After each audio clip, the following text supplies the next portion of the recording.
Chers amis, bonjour à tous. Nous sommes le 31 octobre 2024 et j'ai le plaisir de recevoir aujourd'hui Nicolas Conquer. Bonjour Nicolas, comment ça va?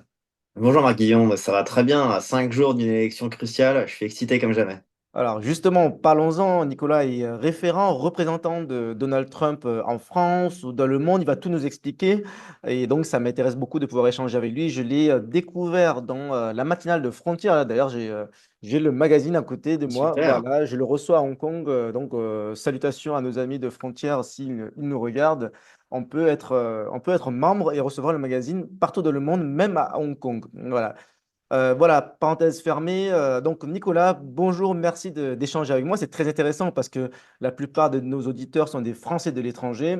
Et toi, tu es, on va dire, un Américain qui habite en France. Donc, pas vraiment un expatrié parce que la France est aussi ta patrie. Mais il y a quand même un point de vue, des points de vue de quelque chose de très intéressant. On va échanger à ce sujet.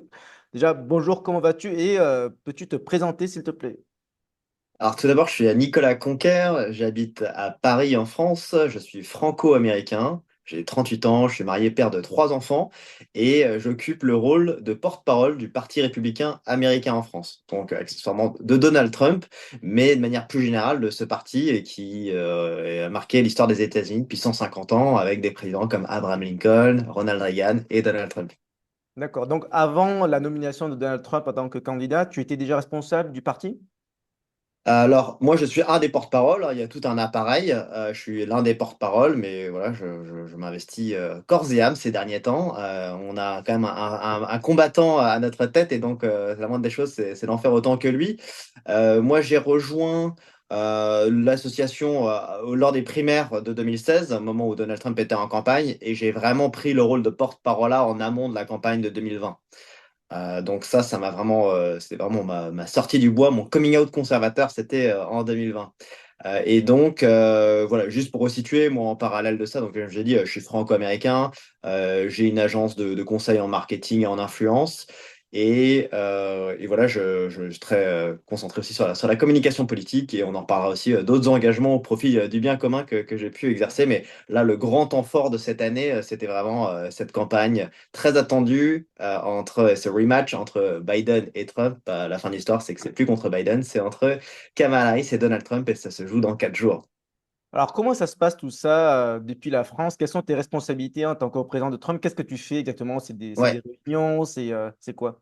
Tout à fait. Donc, nous, on fait partie de ce réseau qui s'appelle Republican Overseas. C'est une association de loi de 1901, mais c'est un réseau international qui est le pendant officiel, la représentation officielle du GOP, du Grand All Party, qui est donc le nom du Parti républicain américain, et qui vient donc représenter l'ensemble des Américains qui vivent en dehors des frontières. Il faut savoir que il y a environ 9 millions d'Américains qui vivent au-delà des frontières. Et donc ça comprend donc des militaires, des expatriés, des étudiants, et des binationaux, notamment des gens qui ont pu naître aux États-Unis et qui ont le droit du sol. Ce qui n'est pas mon cas, hein. Moi, juste pour resituer, je suis franco-américain, ma mère est américaine et mon père est franco-canadien.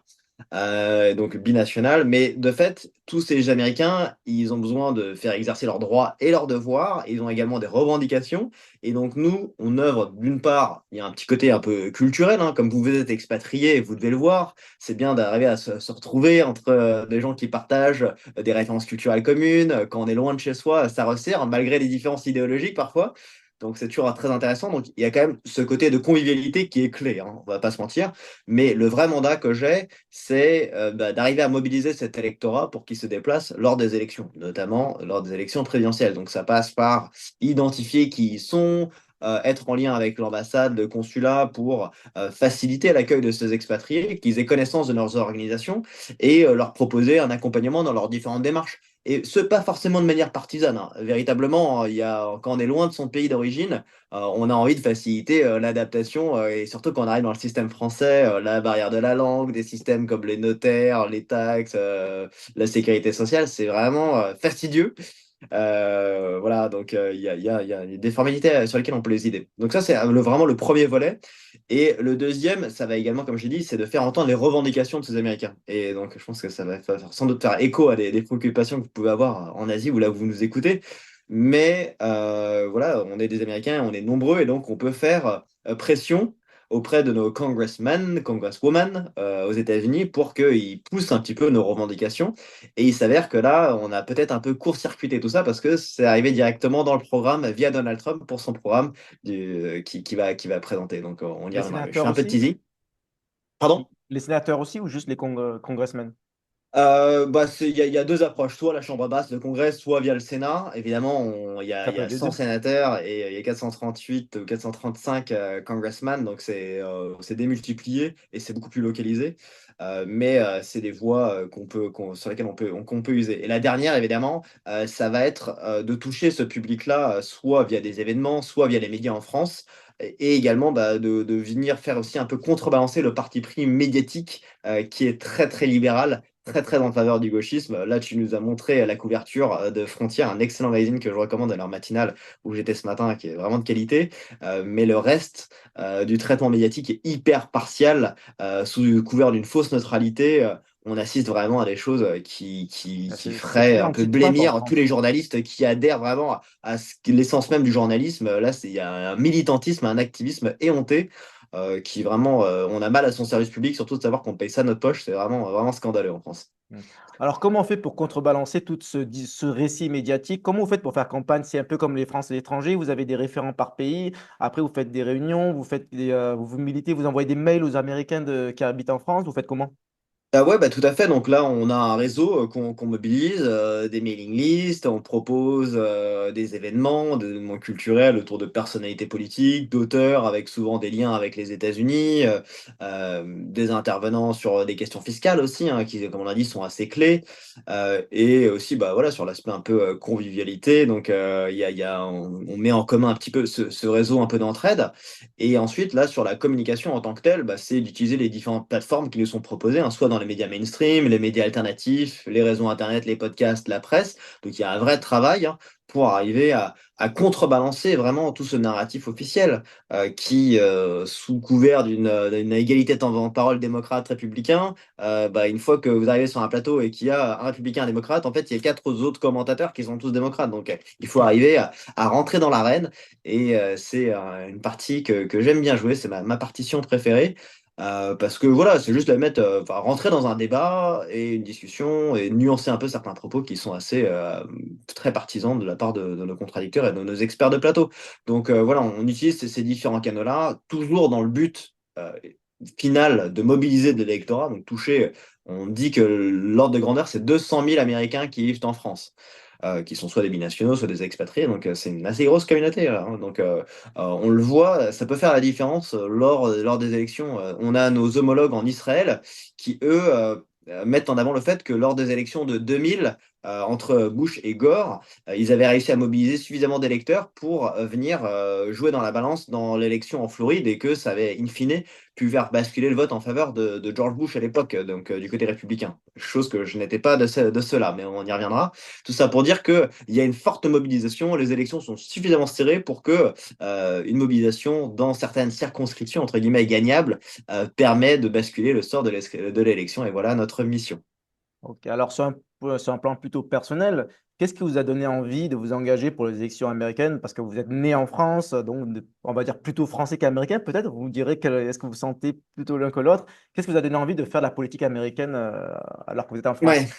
alors juste pour adresser la question de si je suis franco ou américain, j'assume tout à fait le fait d'être tout à fait les deux. J'ai parlé anglais avant de parler français, j'ai grandi dans une grande famille, j'ai la chance d'avoir une famille unie, mais j'ai cette double culture et j'ai passé beaucoup de séjours, j'ai vécu également aux États-Unis, donc je me suis nourri un petit peu de ces deux héritages. Donc c'est pas une schizophrénie, mais c'est vraiment, en plus de ça, il y a quand même beaucoup d'affinités hein, culturellement, bon, voilà, donc on s'est vraiment enrichi, nos deux cultures se sont enrichies l'un de côté de l'autre. Il s'avère que moi, je suis enraciné, je vis en France et j'avais à cœur de m'investir dans la vie politique. Et cette vie politique, elle passe également par bah, la carte que j'avais à jouer. Donc ça paraît un peu paradoxal, mais je vis en France, mais je vais jouer un rôle sur la politique internationale parce que ça a des conséquences immédiates pour ma vie en tant que Français. Français déjà. Et pour ça, les Américains, comme je l'ai dit, sur l'aspect fiscal, donc ça, c'est peut-être sur l'aspect un peu égoïste, mais ça montre aussi qu'on est en train de faire valoir ses droits et qu'on travaille des liens avec la politique. Comme je vous ai dit, on était sujet, je l'ai un peu fait un peu de teasing, mais on était sujet à des dispositions fiscales qui fait que ça rendait notre quotidien très compliqué, tant en tant que particulier qu'en tant qu'entrepreneur ou en tant qu'entreprise. Et du coup, on a voulu se mobiliser. C'était peut-être moi le fait déclencheur qui m'a fait intégrer ce mouvement-là. Et au travers de longs et fastidieux travaux de propositions de loi auprès de nos congressmen, on a obtenu cette victoire donc qui est pas une rumeur, qui est un projet qui a été désormais intégré à la proposition de Donald Trump de son programme de renverser ce dispositif fiscal qui est le FATCA, qui vient faire une imposition sur la base de la citoyenneté et non par la résidence. C'est-à-dire que si je suis américain, où que je vive, vos amis de Hong Kong ou ailleurs sont taxés du fait qu'ils soient américains, pas parce qu'ils vivent à Hong Kong. Et il y a deux pays au monde qui font ça, les États-Unis et l'Érythrée. Donc, je pense que c'est pour ça deux exemples à ne pas suivre. Et les seuls qui voulaient rentrer dans cette même folie, bah, c'était les gauchistes du NFP en France qui ont fait cette proposition de loi. Parmi d'autres propositions tout à fait farfelues, ils voulaient taxer les non-résidents et les expatriés. Donc moi, je m'exprime à votre communauté d'expatriés, c'est moi, je ne veux pas vous taxer, je veux justement peut-être vous inciter, si le cœur vous en dit, d'en revenir en France et de permettre à ces conditions de vous faciliter plutôt que enfin, de mettre en place une taxation qui est absolument absurde. Donc voilà un peu ces éléments-là. Donc le fait déclencheur, c'était un peu ça, mais c'était également un vent de renouveau de cette caste politique qu'on a pu voir aux États-Unis et qui nous a aussi concerné, je pense, en France. Et d'ailleurs, tu en es un peu l'observateur et un acteur direct en 2022. Mais il y avait le souhait de s'inscrire un peu dans cette redéfinition de ce jeu un peu politique américain qui était un peu figé, très monolithique, et en la personnalité de Donald Trump qui jouait un peu les troubles faits, qui tout le monde riait un peu au nez au départ. Il a vraiment fait la surprise, donc c'était vraiment un coup assez exceptionnel qui m'a vraiment fait reprendre foi dans cet activisme politique. Avant, j'étais un peu, peut-être un peu dans la jeunesse, un peu passif, disant mais ça changera jamais rien. J'étais ce petit côté, alors ça me ressemble pas, mais vraiment un peu affecté par ce côté, souvent un peu très français, de dire mais à quoi bon? Ça changera jamais rien, d'être dans un immobilisme. Et en fait, à partir de là, j'ai vraiment compris que tout était possible et que ça nécessitait la mobilisation de quelques personnes bien intentionnées pour faire basculer les choses. Donc, très optimisme par rapport à ça et très très orienté sur l'action et sur l'engagement, quel qu'il soit. Et c'était clairement voilà, d'être acteur de son destin plutôt que de juste subir au quotidien. Alors, bon, tu as bien parlé de la proposition de loi de l'NFP qui veut faire comme les Américains. Ça fait un gros scandale auprès des expatriés, c'est vrai. Ah, Alors, justement, donc engagé aussi en politique française, tu as été candidat aux législatives. Alors, est-ce que absolument. tu peux nous en parler? Donc, quelles sont tes convictions et quel est ton engagement maintenant? Est-ce que tu fais partie d'un parti politique français aussi? Qu'est-ce que tu fais? D'accord. Donc voilà, en parallèle de mes activités professionnelles, j'avais déjà cet engagement au titre des Républicains, déjà depuis de nombreuses années, Républicains Overseas, sur la politique américaine. Je m'étais déjà engagé dans différentes campagnes, aux législatives, aux européennes, soit en tant que militant, soit en tant que cadre. J'étais responsable d'une circonscription pour Reconquête. Il y a quelques années, j'ai été suppléant de Reconquête en Ah, 2022 sur la circonscription dans les Hauts-de-Seine, là où je vis. Mais là, c'était pas prévu pour moi en fait. Il y a beaucoup de choses et en fait, je me suis mis à accepter un petit peu soit les clins d'œil du destin ou de la providence, mais de pas être trop dans le calcul. Moi, cette année, j'avais construit tout un entre guillemets un plan en vue de cette élection américaine et je devais vraiment être resté focalisé dessus. Là intervient une dissolution. On est dans une situation où l'État est vraiment, la France est en train de vivre une vraie crise, une vraie instabilité, avec les JO qui arrivent, de l'insécurité qui est grandissante. Et je me dis, bah, ces circonstances exceptionnelles, il faut une mobilisation exceptionnelle. Et je ne peux pas juste refuser par mon intérêt propre à moi et ma petite intervention médiatique de chroniqueur, éditorialiste, commentateur politique, de refuser de m'engager. On est venu me voir et j'ai pris ça vraiment comme un sens du devoir que d'aller prendre ce challenge et d'être candidat aux législatives sous l'étiquette de la bannière LR-RN à l'époque, donc maintenant sous la présence d'Éric Ciotti, qui montre un très grand leadership et qui également montre aussi de grands rapprochements, tant idéologiques que dans la manière de faire politique que Donald Trump. Donc, c'est vraiment un exemple moi, je pense, qui va vraiment créer une aspiration une forte dynamique en France. Donc, je me suis engagé à ce moment-là, en juin dernier. C'était tout sauf prévu. Et c'était donc littéralement un parachutage dans la Manche, à un endroit qui est proche des plages du débarquement où les Américains voilà, sont déjà Ah, c'est intervenus, symbolique. débarqués pour chasser les nazis, et où moi je me faisais à cœur d'aller, d'autant plus que c'est la circonscription d'où est originaire Alexis de Tocqueville. Alexis de Tocqueville, c'est donc un Français, politicien, mais aussi géopoliticien, et qui a écrit beaucoup d'ouvrages sur la démocratie aux États-Unis, sur, sur l'univers carcéral et plein d'autres choses très intéressantes. Mais donc voilà, je voyais ça comme un petit clin d'œil du destin. Et voilà, ça m'a vraiment fait prendre conscience de vraiment cette politique de terrain qui était autre chose que les campagnes que j'avais pu mener en région parisienne où on faisait ça pas avec la même débauche d'énergie. Donc vraiment un vrai baptême du feu. Et je considère que, à tout point de vue d'ailleurs, et que c'est vraiment un exercice et une expérience formidable que je recommanderais à tous les jeunes de ne pas du tout mépriser ce travail du politique. Que quel qu'il soit, de quelque formation qu'il soit, il a un mérite pour ce travail et cette débauche d'énergie, ce sacerdoce.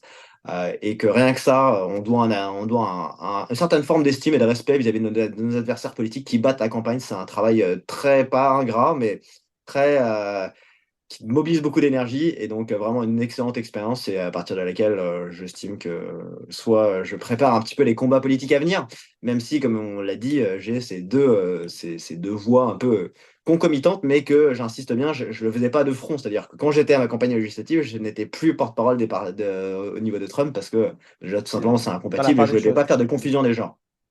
Ok, et Voilà. là, aujourd'hui, toujours avec l'UDR, toujours en relation. Oui, oui, bah, toujours avec l'UDR. Donc voilà, je suis un candidat malheureux, c'est-à-dire que désormais, je peux me concentrer sur ma création d'entreprise et sur mon commentaire politique sur la campagne américaine, sur le rapprochement entre différentes formations politiques et œuvrer, voilà, comme je ne suis pas élu, mais évidemment, je suis dans les starting blocks en vue d'une éventuelle dissolution à l'horizon de l'été prochain, par exemple. Ok. Et donc voilà, juste pour me définir moi rapidement, donc évidemment résolument patriote, je suis quelqu'un de très social conservateur, on va dire.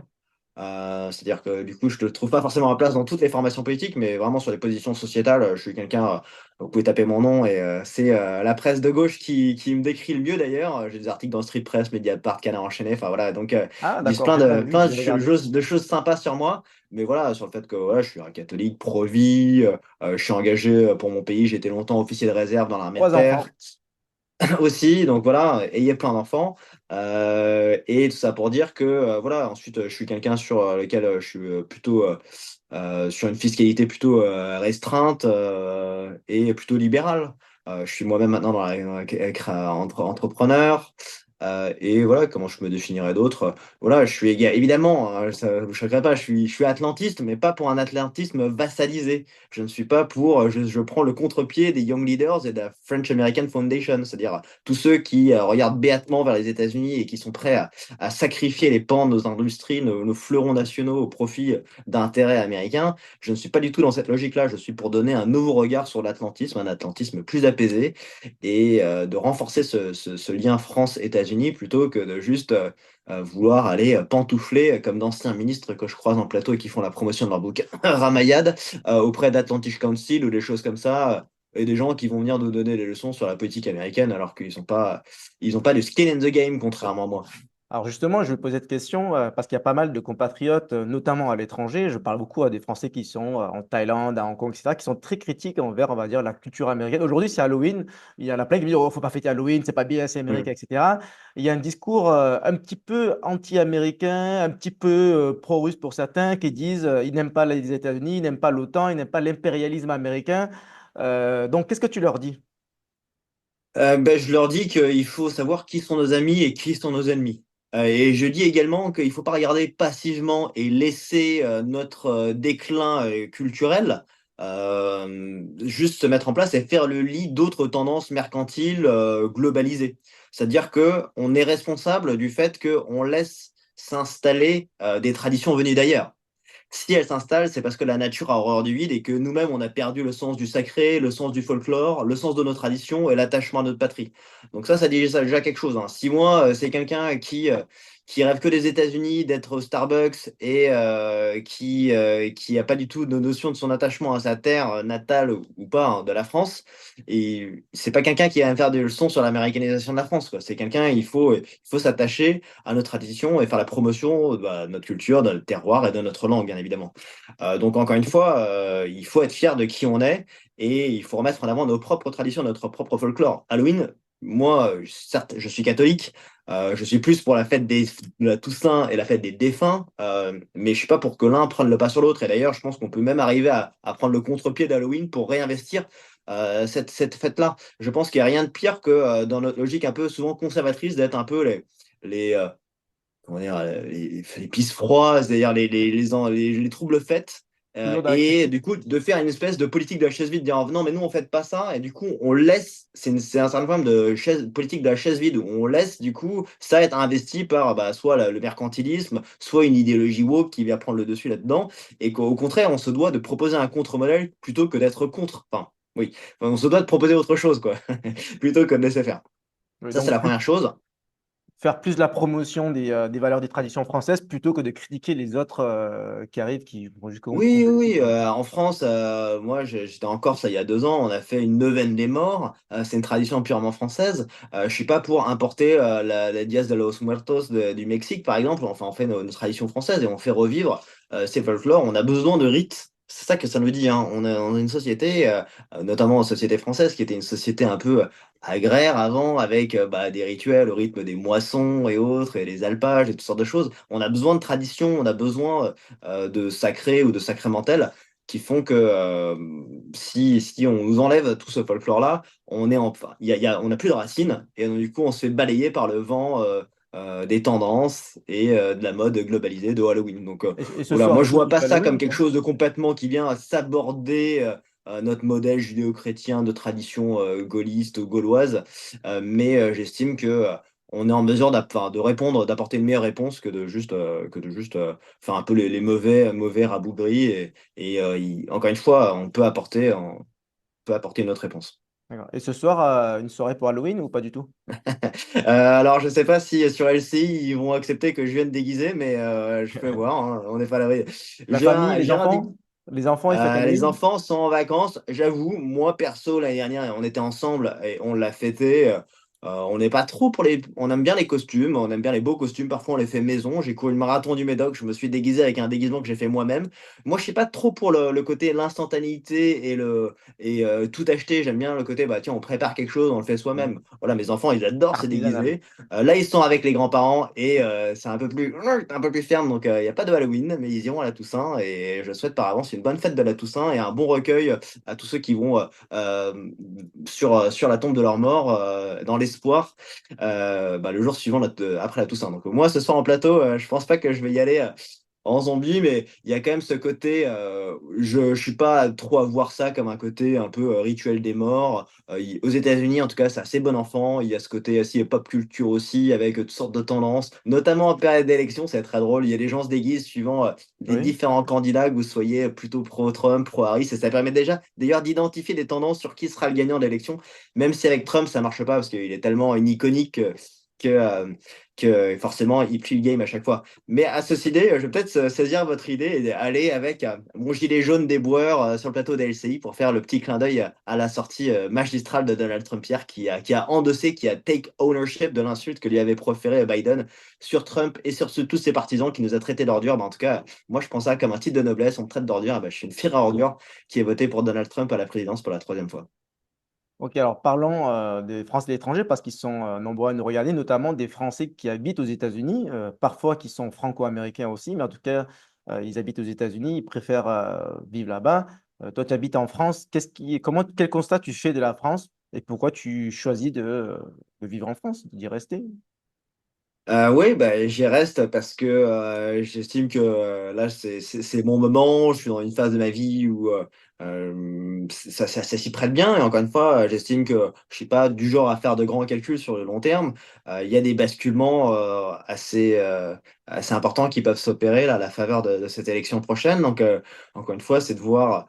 soit mon intérêt par rapport au développement de mes activités et de ma Oui, famille, accessoirement, mais logique. également voir aussi comment on peut être amené à servir une administration, un pays, à travers différentes manières que ce soit. Donc, pour l'instant, certes, j'ai l'appel des sirènes des États-Unis, mais également, je pense qu'il faut aussi se préparer aussi la France à ce qu'on puisse potentiellement emboîter un modèle un peu à l'américaine avec potentiellement l'avènement d'un Trumpisme à la française. Mmh. J'ai des Français de l'étranger qui me disent parfois, si Zemmour est élu ou Marine Le Pen ou quelqu'un d'autre de patriote qu'ils aiment bien, ils pourraient rentrer en France. Est-ce que toi, tu as des parallèles? Est-ce que toi, ça te pourrait te donner envie d'aller aux États-Unis? Non, enfin, ce qui est assez drôle, c'est que si je prends le contre-pied, il y a beaucoup de starlets aux États-Unis qui disent ah, si Trump est élu, je vais au Canada. En fait, ça, c'est que des déclarations un peu en l'air. Moi, je demande pas mieux hein, que ces gens-là reviennent en France si Marine ou Zemmour ou Jordan, je sais pas trop qui, soit élu. Hein. Très très bien. Mais indépendamment de ça, je veux juste qu'on se dise que ça va au-delà des institutions. Notre terre, notre culture, notre langue elle survivra à toute cette génération de politiques, peut-être même une cinquième république et que sais-je. Donc, il faut vraiment s'inscrire dans un projet civilisationnel plutôt que juste dans une alternance du pouvoir. Si ça peut être un fait déclencheur pour vous faire venir, mais allez, je signe dès demain. Maintenant, oublions pas que nos liens, nos communautés, nos paroisses, nos villes, nos foyers, nos clochers, ils vivent au-delà de qui a son portrait affiché dans les mairies. Je réduis un peu hein, volontairement, hein, mais c'est voilà, et encore une fois, il y a absolument aucune contrainte. Moi, je ne juge pas du tout ceux qu'on n'a pas réussi à retenir ou ceux qui vont partir à l'étranger. J'ai moi-même été expatrié dans différentes régions du monde, en Allemagne, aux États-Unis, au Moyen-Orient. Euh, voilà, certains ont juste cet appel-là. C'est comme l'amour, ça se décide pas. On peut pas imposer de rester en France. C'est à moi de vous montrer qu'on est en mesure de vous offrir quelque chose qui vous permettra de renouer avec nous. Et encore une fois, je me porte en faux à tous ceux qui voudraient chercher à vous taxer ou à vous critiquer. Et donc, du coup, voilà, mon appel, c'est juste de dire, soyez des vrais ambassadeurs de la France et oubliez pas que, voilà, à travers vous, vous reflétez toute notre image et toute notre culture et toute notre histoire. On est dépositaire de tout ça et notre rôle, entre guillemets, dans le soft power, c'est-à-dire dans le rayonnement qu'on donne de la France, il est clé où que vous soyez. Et je suis très fier qu'on ait des grandes figures, même s'ils ne sont pas de notre bord politique, dans la Silicon Valley ou autres, qui sont des Français qui montre aussi tout le génie qu'on peut avoir, et ce, dans toutes les strates de la société, dans le monde des arts, littérature, technologie, tout ce que vous voulez, ou dans l'entrepreneuriat, ou que sais-je. Donc, sachez qu'on vous ouvrira toujours les bras si vous voulez revenir, et que ce soit à Paris ou dans ma belle circonscription de la Manche à Cherbourg, vous serez toujours les bienvenus. Mmh. Ou à Marseille, d'où je viens, qui est la plus belle ville de France. Moi, je plaisante, mais je pense. En tout cas, et aussi, alors, pas mal de Français de l'étranger suivent plus ou moins l'élection américaine.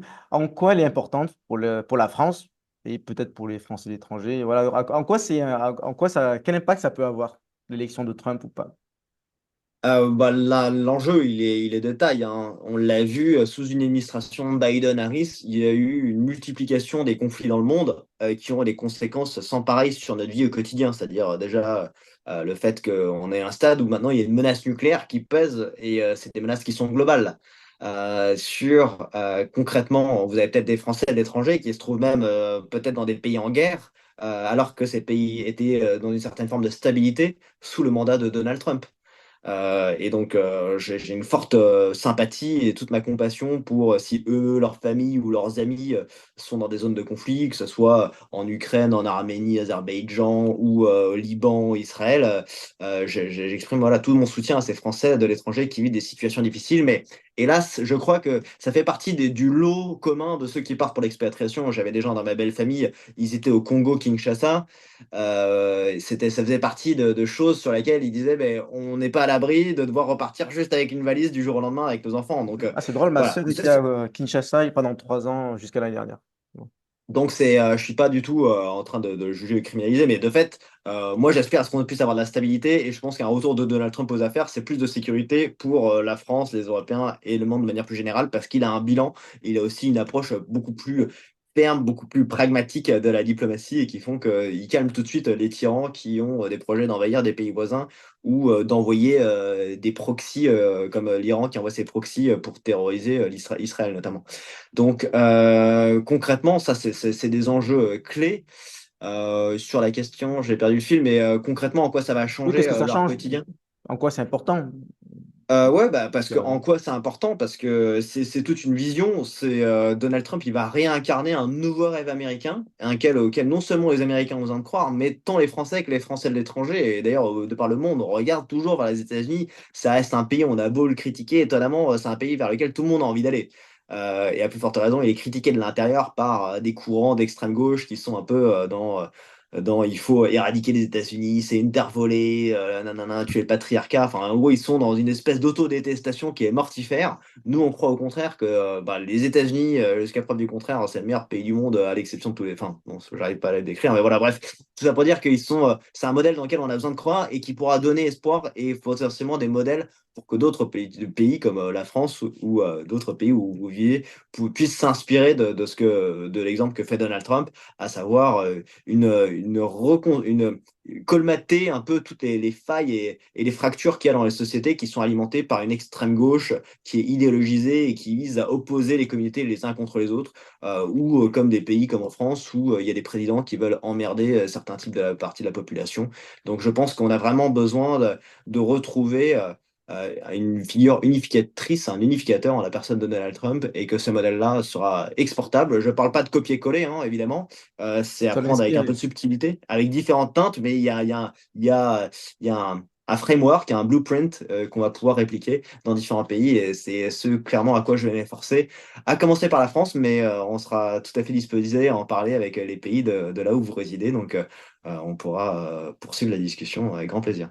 En tout cas, Donald Trump a son avis sur la France. Ça me fait penser à un extrait que j'ai vu il y a quelques mois où il disait que France is not France anymore. Donc, il a une certaine analyse de la situation en France.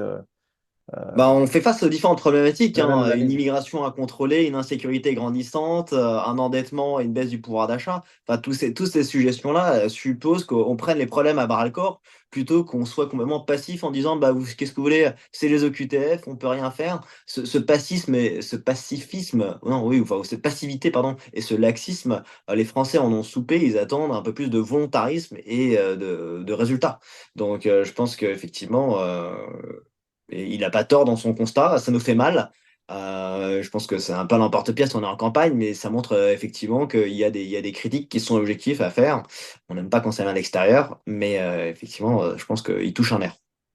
Ok, merci. Alors, tout ça est très intéressant. Est-ce que je peux poser une dernière question en anglais? Comme ça, je la montre à mes amis américains qui sont à Hong Kong et tout le reste. Ouais, volontiers. Donc, c'est au sujet de l'engagement pour vous présenter. Voilà. On va switcher en anglais. So, hi Nicholas, why did you choose to be active in American politics and how do you campaign for Trump while you live in France? How does it work? What do you do every day? Can you tell us more about this? Yeah, hi. So, as a dual citizen, I'm French and American, and I'm based in Paris, France. And I felt it was more important than ever to get involved in American politics. First of all, because there is a big number of American citizens living abroad and mostly in France, and that we can have an impactful weight in the upcoming election cycle.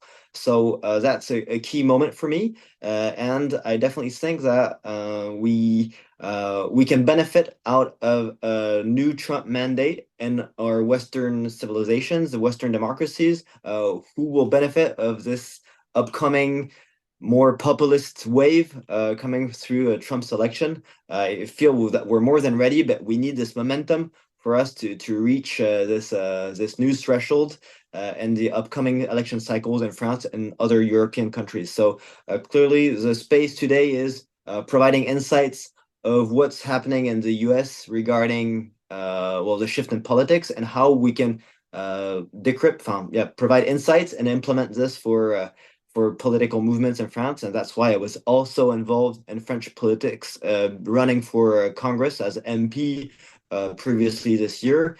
And so I definitely think that we really need to put more commitment to get more involved, and that's what really my call to action here is get involved, put pressure on your congressman, or get involved by yourself, create a mailing list, and just try to occupy the space, the digital space, if need be, through politics, meta politics, just to make sure that our causes can be defended.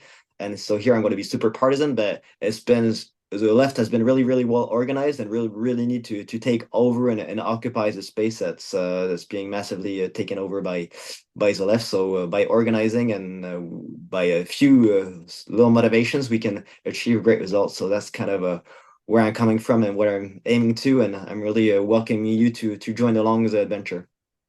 That's very interesting. Can you tell us about the profile of American people in France? Because are they more conservative or liberal? Because, for example, I know most French people where I live, we are more leftist or liberal, so I am a kind of minority to be conservative. What about American people in France? We know French people are more liberal, they're not really pro-Trump, but the American people who live in Paris, your friends, Yeah, what right. do you see? So, of course, the population of expats are more very well off, if not universitarians, people in academia, people who work as an OECD, so very well off people who, of course, they embrace kind of the values that we have in France regarding healthcare and stuff like that without seeing all the flaws that it has. And because, of course, they're not into creating value, they're just living their best life as being very well paid in academia or as a civil servants. However, I feel more and more that we have this shy Trump voter who's kind of the closeted voter who's not going to express loudly that he's voting for Trump, but his ballot might be a Maybe tick the for Trump. silent So majority.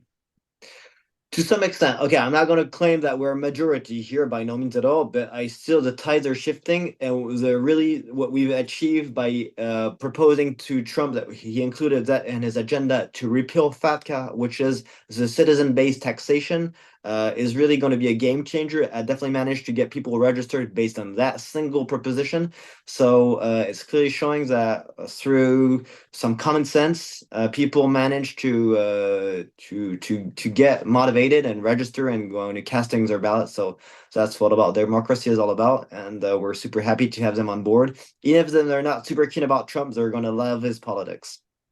Okay, yeah, that's the same issues in France. French people abroad also they have to fight against this tax based on citizenship. Okay, very interesting. How does it work in Asia? Do you have someone like you in China who represent the American people in China?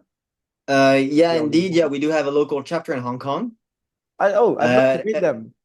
Yeah, please. Yeah, I'm happy to do the intro. And however, just worth quoting that our head, our lead, our president is called Solomon Yu, and he's a refugee from China. And he came to the U.S. speaking barely two words, and he's a very, very outspoken against PCC. So I'll let you handle that Okay, with your okay. audience and all that. But yeah, he's a solid leadership. We welcomed him in France earlier in November last November, where we were aiming at gathering, kind of uniting the right, to basically staying in France, but also having people from other European countries come over.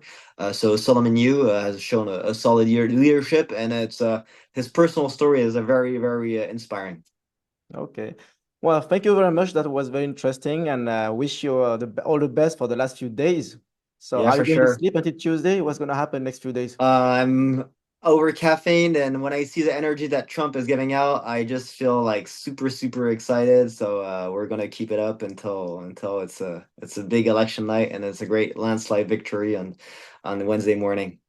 Okay, great. Let's catch up again maybe after the election and Please celebrate. do it for sure. Merci beaucoup. À bientôt. Merci, salut Marc, à bientôt.